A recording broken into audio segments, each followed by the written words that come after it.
Hello,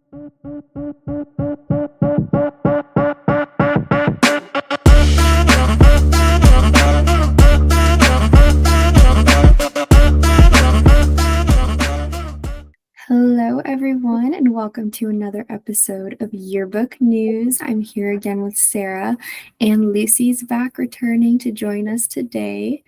So we're going to go over our instructional guides today. In one of our previous episodes, Lucy had the heart to share with us about the curriculum, instructional guides, and so she's back with us today to go over some more things as we start off the school year.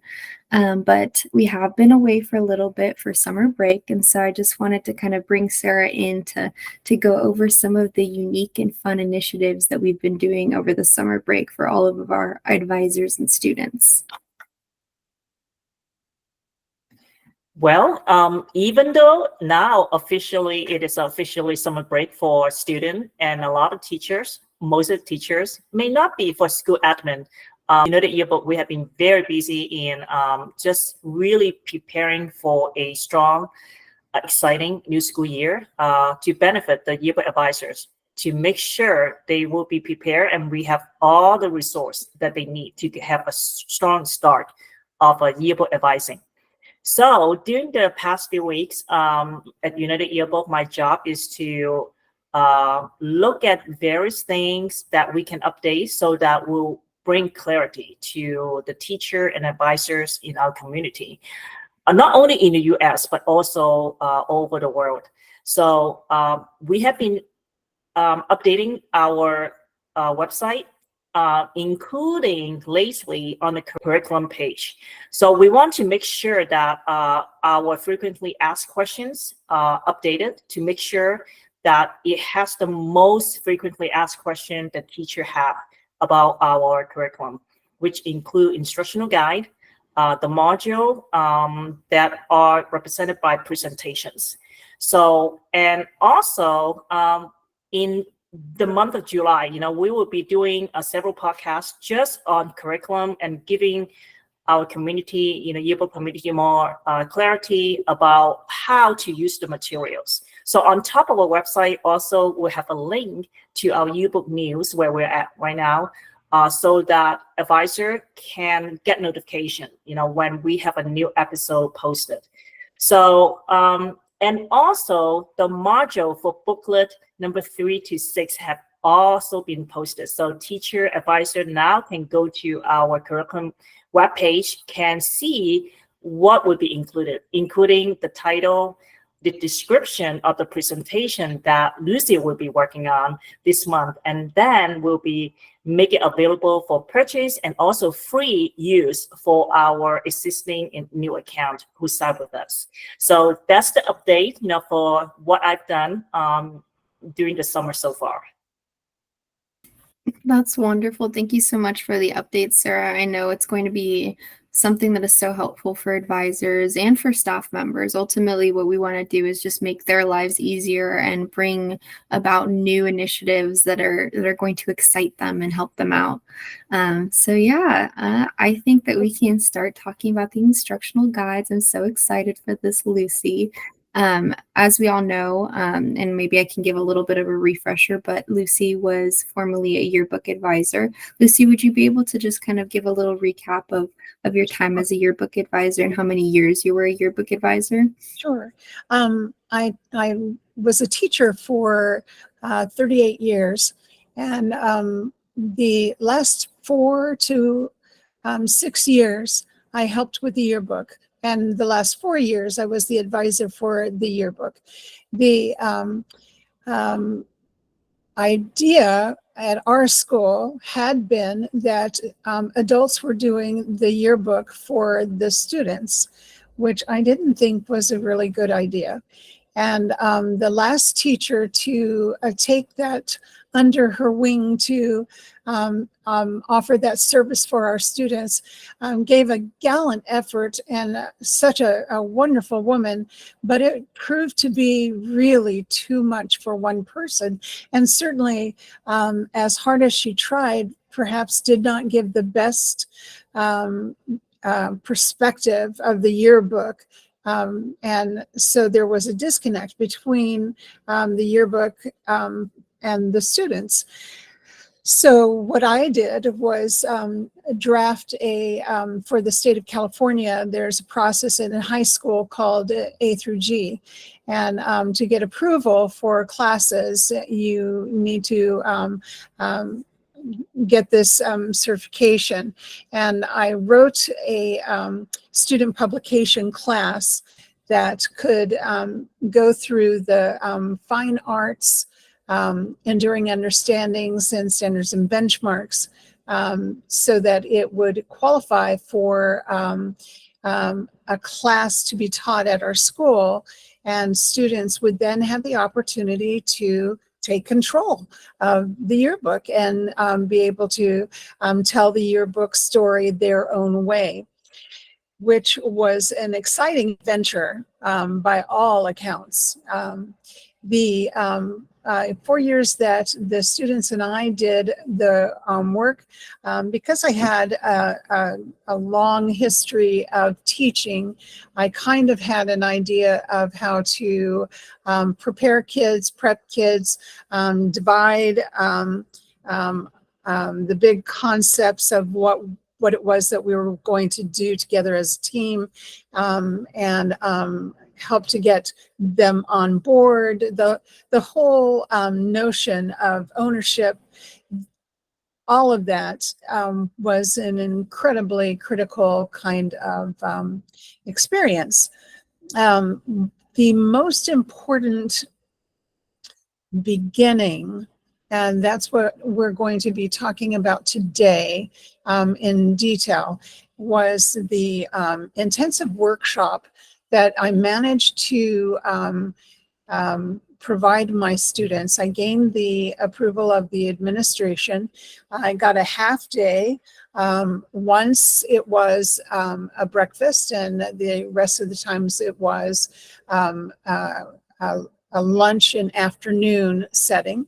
And what we did was take a half day, beginning with that meal, whichever one it was, and we proceeded to talk about what it was that we were going to do together. And this was prior to the opening of school, because when school began, you hit the ground running. There were lots of things to do, and we needed to not be chickens without our heads. We needed to have our heads together and know exactly what we were doing and where we were going, and who we were doing the work for. So an intensive workshop was a very good beginning place.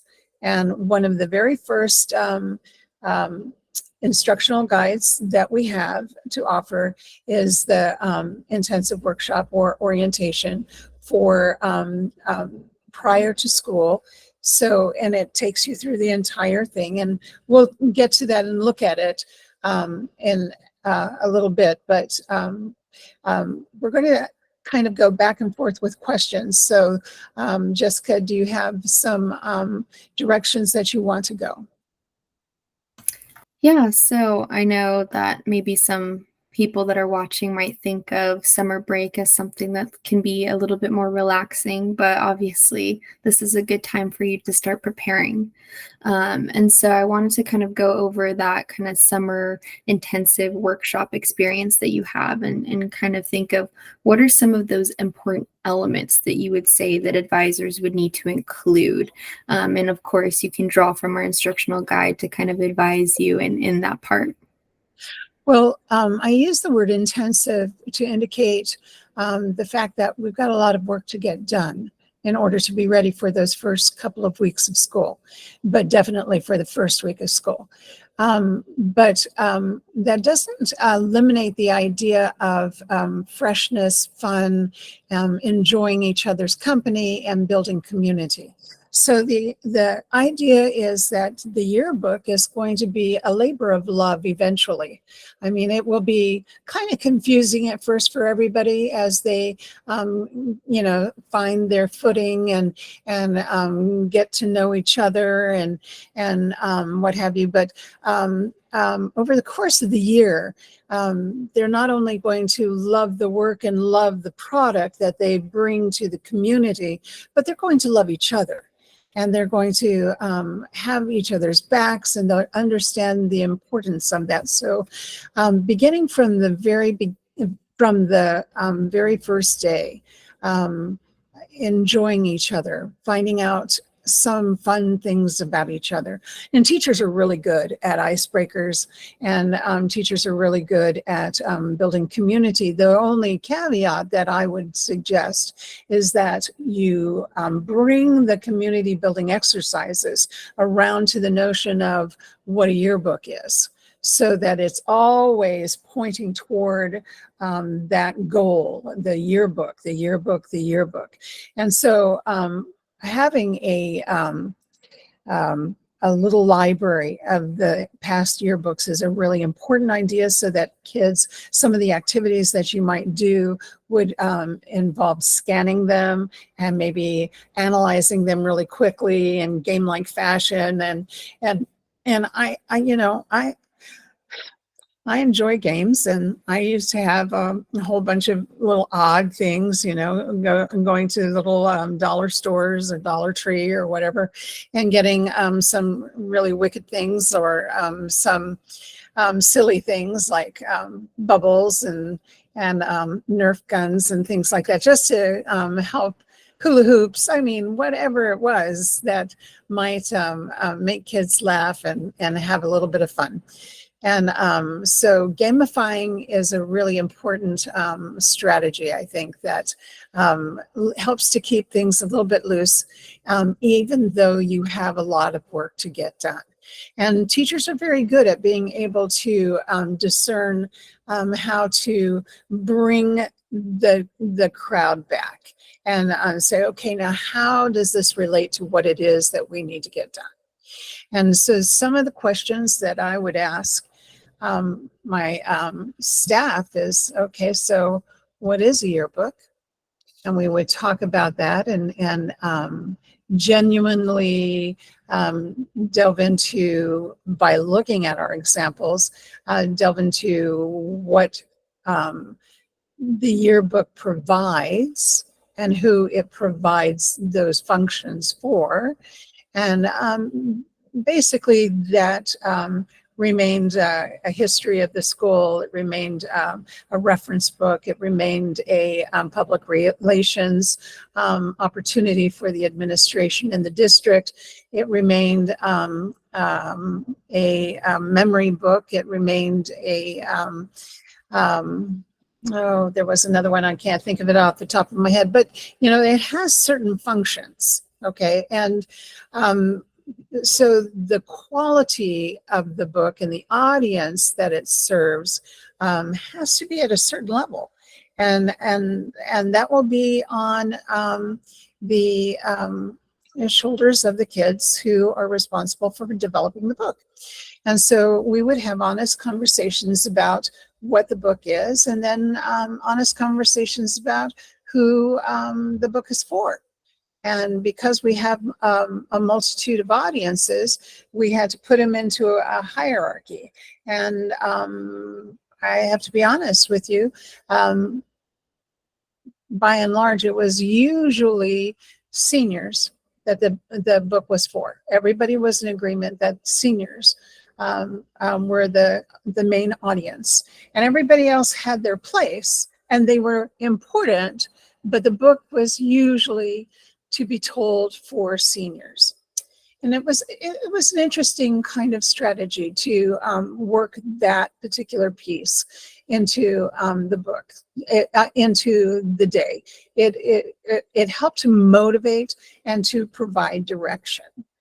And so that was one of the elements, Jessica. Mm-hmm. Mm-hmm. Yeah, that's wonderful. I know that's a lot to go over. And I'm sure for a new student, that's a lot to take in. That's a lot of information to take in. And I'm sure for new advisors that feel probably overwhelmed in having to relay that information to their students. So there's like these very big ideas and these big elements. How would you say you're able to kind of organize them for students to really understand and grasp? Especially I'm thinking of, students that are new and, specifically advisors that may feel like they're lost in that area. Well, advisors,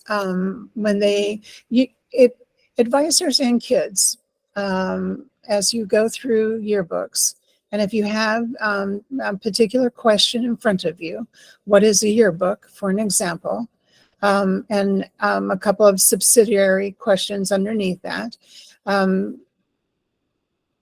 you construct your learning together. I mean, you develop your understanding about where you want to go together. And be not afraid of going online and asking those questions as well, because there's a lot of information out there, and you can vet to see what information is good and solid. And usually it is the number of times that you come across the same information. It may just be true. Not always, but it may just be true. Also, look at the sources. So when you are on a university's website, that should have or carry a lot of weight. If you're on a news website and it's a verified news website, then that should carry a lot of weight. So, and if you're on some sites like the Journalism Education Association, that should carry a lot of weight. So there is when you are in those activities of constructing your understanding, you're doing it all together.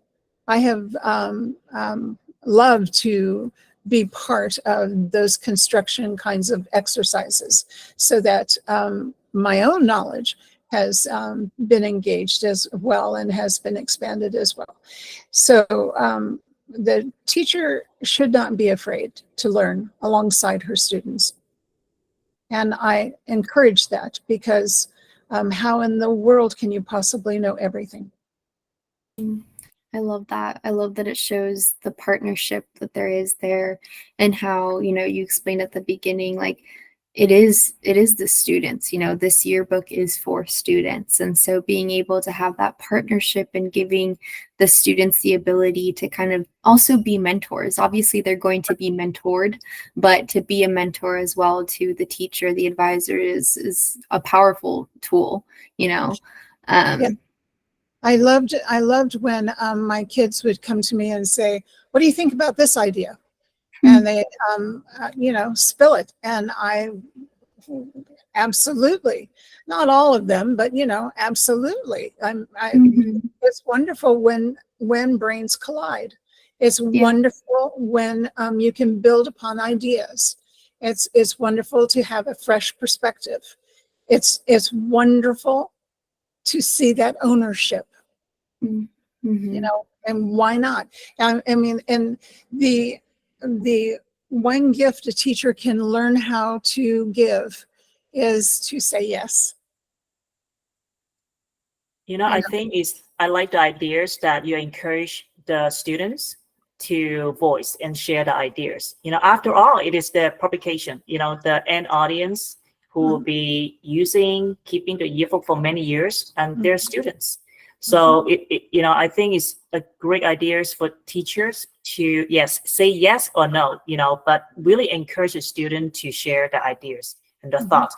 Perhaps there's some ideas, content that is trending, the teacher may not have been keeping up with that. Exactly. But the student know exactly, what is going on, what is popular, what is trending, what their friends like, what they like.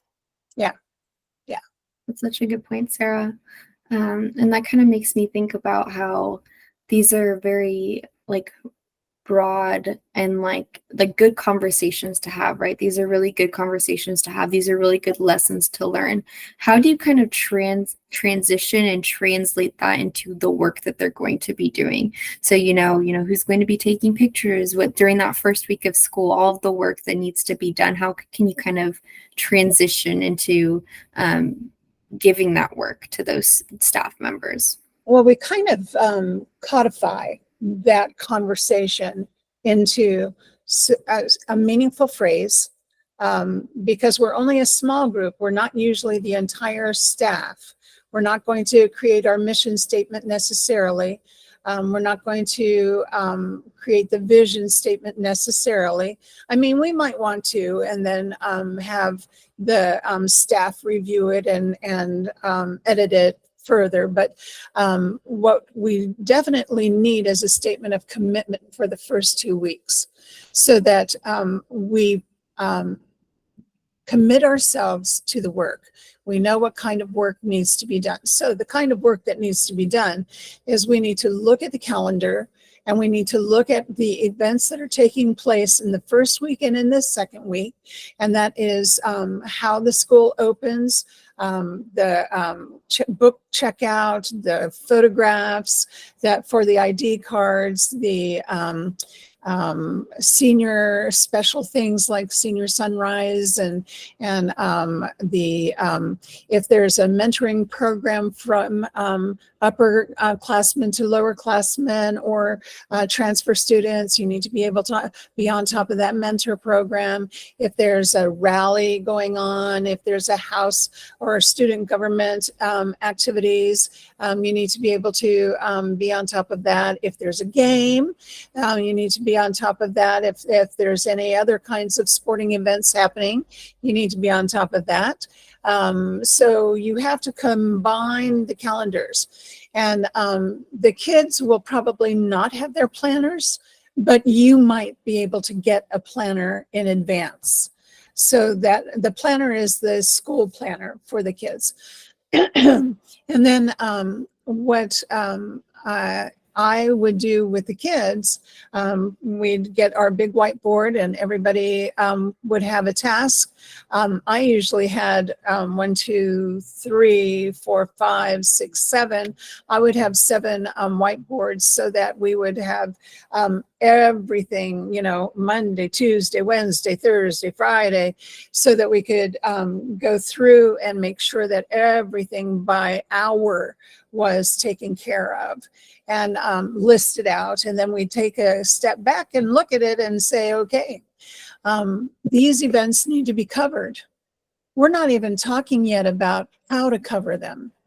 We just want people to commit to the time and the event.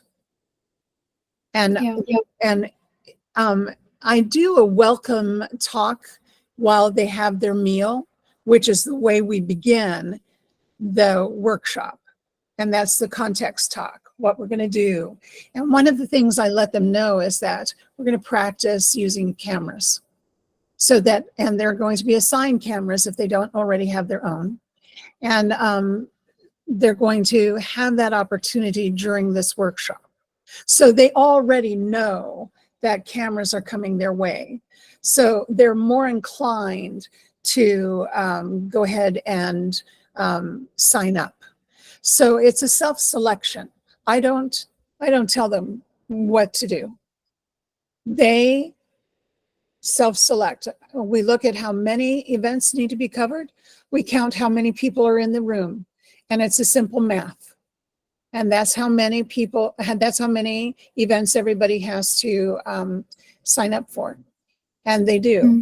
And then we make a deal, because life is life. And sometimes things get in the way of being able to make your commitments. So we figure out what the best course of events, if you have some kind of a problem, who you contact, and how you go about getting a replacement.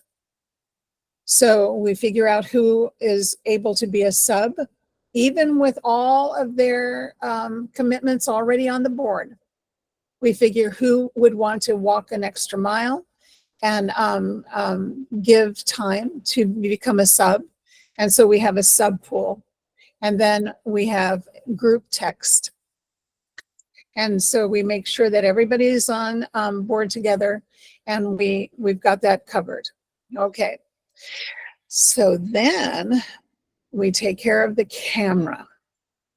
All right. So I have the yearbook staff workshop instructional guide. If you want, I could present a little bit of that workshop instructional guide right now, if that would be okay with you. I don't know if you would like to do that or not. Yeah, you can go ahead and show everyone just a sneak preview of it. Oh, okay. All right. Okay, so let's see, I'm going to go to the entire screen.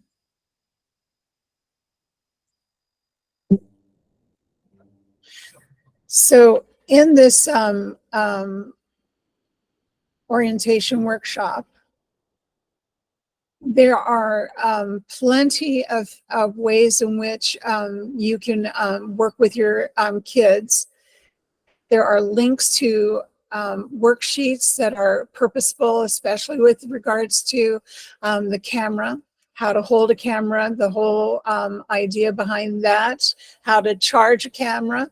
One of the mistakes I find that teachers make is that they think that kids know how to do everything that's technology based, and they don't. And so what I like to do with my students is to step back a little bit and help them understand what it is that they need to know about working with cameras. And if I can find the other, here it is. There are three things that I think that are very important in talking about the camera. And one is how to check your cameras out to make sure that you have the parent permission. And we have that in our workshop instructional guide. But I also have a presentation here that is a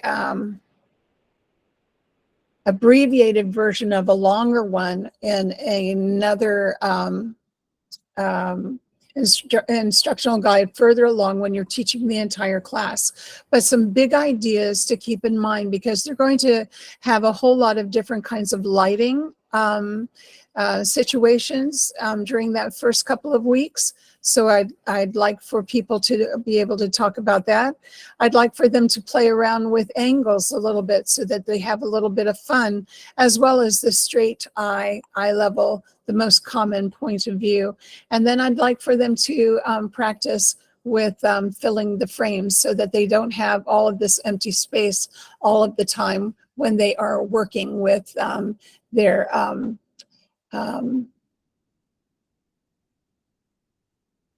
here we go, stop sharing, when they are working with their cameras and making decisions about their photos.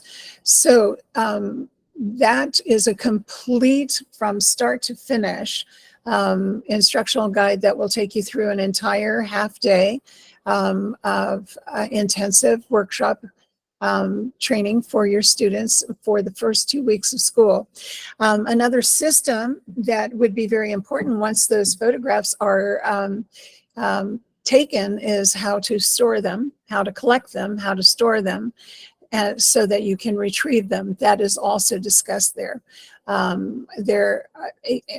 Anybody can design a way. One of the ways that I designed a retrieval was through Google Drive. And because I was a teacher, and the deal at that time was that teachers had almost unlimited storage, I had just gobs of space.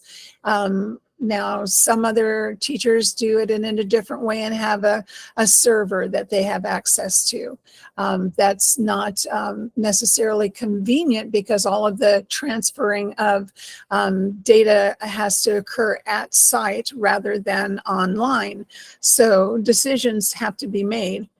The third thing that should be looked at very carefully is communication and styles of communication, social media, emails, the print media that might occur across campus to raise awareness that the yearbook is afoot and people need to be thinking about that. And if that's the beginning of your marketing strategy and the whole 9 yards there. But when my students needed to have permission to be in certain locations, they needed to draft the email to the coach or the athletic director or the admin and run that email by me first. And then I would suggest corrections if needed. And then they had to CC me on the email once it was sent out, because we wanted to make sure that we were very transparent about the fact that these kids are not willy-nilly. They're being respectful in their wanting to be as professional as possible. And then, let's see, archival communications, social media was very important in communications. And social media would, not my specialty, funny about that, but kids are really great at it. And one of the things that I really enjoyed was learning about social media with my students. And there was always somebody who was really savvy. And if I could communicate with them how it needed to look from the perspective of the school, then the kids were usually, I rarely had any problems, because they wanted things to go smoothly. They wanted kids, their peers out there to jump on board and be supportive. So that was cool. And so it was always an exciting three-ring circus at the very beginning of the year, but always we got through it, and always we had page spreads that demonstrated the first couple of weeks of school. So always a success. So, you know, regardless of how you feel it's going in the moment, the fact is you're going to have something. So don't worry. That's a very good reminder, and thank you so much for demonstrating the instructional guides to everyone. Yeah, that's a lot of really rich and important information. And I think that a lot of advisors watching this will look through and see how powerful our instructional guides are and how helpful they are. If you could say just maybe one thing, just like one overall maybe takeaway that an advisor would have in using our instructional guides, what would it be? I know there are so many things. I know that you can go on and on for ages, but if it was just one takeaway. Okay, so one takeaway. Read them, use what you want. Don't feel compelled to use it all. Teachers naturally have the ability to decide for themselves what works for them within their own classroom. Their classroom is their domain. They know it best. And these are not prescriptions. These are guides. And a guide by definition means, hey, we want to help. That's it. That's a very good way of putting it. And now another question similar to that one. If you were to talk to both a veteran advisor and a new advisor, what would you tell them? You know, what advice would you give them about, you know, orientation the first week of school? Well, the veteran advisor has this all done. There's, you know, however the veteran does this, the veteran does this. And it's very intimidating for a new advisor to see how effortlessly, and that's in quotation marks because it's, you know, it's really not effortlessly, but it's like a well-oiled machine because of the time on task that they've had with this task. So I would say for the new advisor, believe in what you know, because they're teachers, they've been trained, and it's like teaching anything else. There are big ideas that you break down. So look for the big ideas and look to see how they are constructed by smaller ideas, and have fun with it. Awesome. Thank you so much, Lucy. I appreciate you taking the time with us. One thing I'd like to add, like over the past years, I remember right before school is officially starting, we got call from teachers, the night before asking us for curriculum, especially the new advisors. Now this year, during this summer, as I said earlier, that we have been updating our website to make it easy for advisor to access our curriculum, our presentation, our instructional guides. For those schools who are not signed with us, now they have the option to purchase our instructional guide and also presentations based on their needs. So of course, for those who sign with a contract with us, they have access to all our materials. So just, to bring aware to our yearbook community, who is looking for curriculum options, for your school. So now this year, United Yearbook is able to offer that through our resource online store. And the presentations are the instructional guide in a format that can be taught to kids. So it's directly available from teacher to kids. So we thought about it, and teachers are very busy people. Now, teachers can at any time with their presentations, with the presentations that they choose to get, they can reformat them or modify them for their classroom use. So just always you can redo that. Yeah, it's very Yeah. nice. It's 100% editable, like Yes. teacher can modify it, where they see fit in order to make it that fit their classroom. Yes. So yeah, 100%, they can update or make changes. Yes. Yeah, we understand that not one size fits all. So Yes. that's something we really wanted to focus on. And if anyone here watching is curious about the curriculum instructional guides, you can schedule a call with us and we can go over it. Sometimes you may have a preview of it and you want to understand it fully, then you can schedule a call. We can walk through it with you to see if it is a good fit for your school and for your students. We'd love to do that with you. So I'll go ahead and put a link down below. If you have any other comments, questions, you could leave them down below as well, and we'll get back to them as soon as possible. So yeah, any final comments from either of you?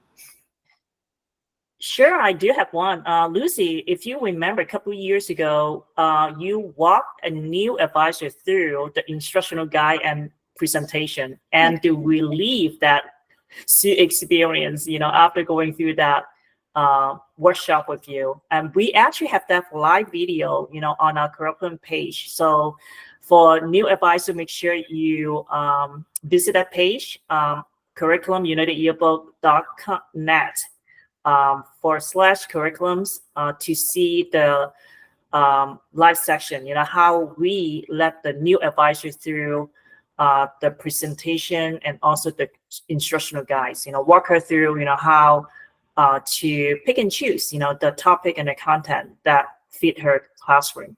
So we can do the same, because advisor can also book a session with us so that we can teach them, how to use our materials. Yes, any questions at all, we are happy to answer them and help you out. If any instructional guide questions at all, or any questions about your book in general, we're happy to help. Yes. So thank you so much again, Lucy, for taking the time. We can really see your heart for these instructional guides and for advising and just for your book in general when you speak. And I know that anyone listening to our podcast or watching can definitely see it as well. So thank you so much. It's always an honor to have you here. Thanks. And we will see you next week for our next podcast episode. So thank you so much, everyone. Bye. Bye.